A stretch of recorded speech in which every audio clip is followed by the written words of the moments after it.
Question में देखिएगा, ये यूपीएससी सी सैट 2024 से पूछा गया सवाल है जो कि मैथ्स पे बेस्ड है, जहाँ ये कहता है कि आपको कुछ कोड में बताया गया है कि PQRST जो है उसको रिप्रेजेंट किया गया है इन नंबर्स के माध्यम से, जो कि वो फिक्स्ड ऑर्डर में नहीं है। पी का वैल्यू कुछ भी हो सकता है, क्यू का वैल्यू कुछ हो सकता है, आर का वैल्यू कुछ हो सकता है, ठीक है, इस प्रकार से है।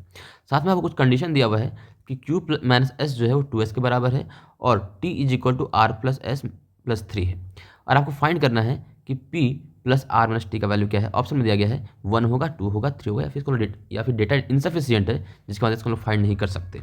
तो ध्यान दीजिएगा, आपको पहले क्या दिया गया, पहले दिया गया कि PQRST दिया गया, ठीक है, और Q minus S is equal to 2s दिया गया। इसको आप लिख सकते हैं Q is equal to 3s, क्योंकि s राइट हैंड साइड में आ गया तो वो 3s हो गया, ठीक है। इसका मतलब ये है जो भी s होगा उसका ये 3 टाइम्स होगा। मतलब अगर ऐसा बात है तो आप देख पा रहिएगा, यहाँ नंबर आप देखिएगा, आपको जो नंबर दिया गया 4, 5, 10, 12, 15, तो आप देखिएगा कौन सा नंबर दूसरे का ट्रिपल है। तो आप 15 जो है वो 5 का ट्रिपल है और 12 जो है वो 4 का ट्रिपल है, ठीक है। मतलब कि s जो है या तो आपका 4 होगा या तो आपका 5 होगा। इस हिसाब से Q जो आपका होगा या तो आपका वो 12 होगा या आपका वो 15 होगा, ठीक है। ये आपका पहला कंडीशन से आपको मालूम पड़ गया, ठीक है। अब दूसरा कंडीशन आपका क्या है कि T is equal to R plus S plus 3। आप क्या करो कि इस r को इधर ले आओ, तो T minus R is equal to S plus 3। अब देखो, अब s का पहला वैल्यू 4 ले लो।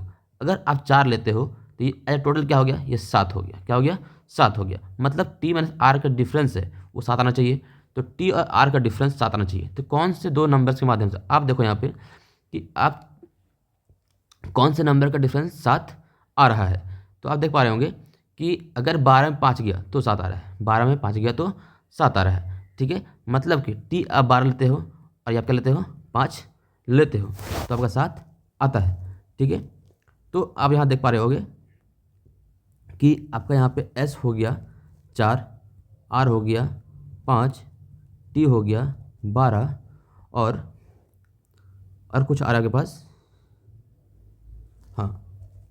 तो अगर आप यहाँ पे ये 4 लिए हो तो पक्का ये 12 लोगे, तो Q बराबर आपका आएगा क्या, 12। आप देखो ये जो डेटा है कॉन्ट्राडिक्ट कर गया। मतलब आप जो है ये जो है कि S बराबर आप 4 नहीं ले सकते, 4 नहीं ले सकते, मतलब ये 12 नहीं आएगा, मतलब 5 ले सकते हैं। तो ये कंडीशन मेरा क्या हो गया, फेल हो गया, ठीक है। तो आप क्या करोगे यहाँ पे कि S बराबर 5 ले लो। तो अगर S हम क्या लेते हैं, 5 लेते हैं, तो ये टोटल क्या आ जाएगा, 8 आएगा, और 2 का डिफरेंस 8 आना चाहिए। क्या आना चाहिए, 8 आना चाहिए।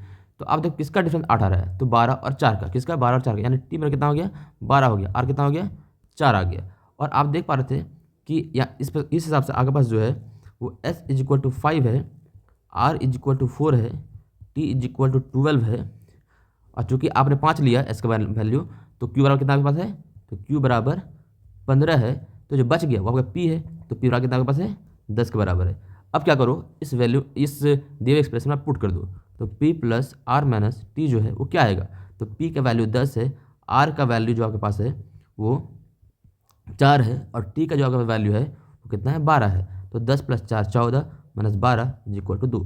आपका आंसर क्या हो गया, 2 के बराबर। आई होप आपको ये समझ में आया होगा जो कि ये सवाल पूछा गया था। Thank you.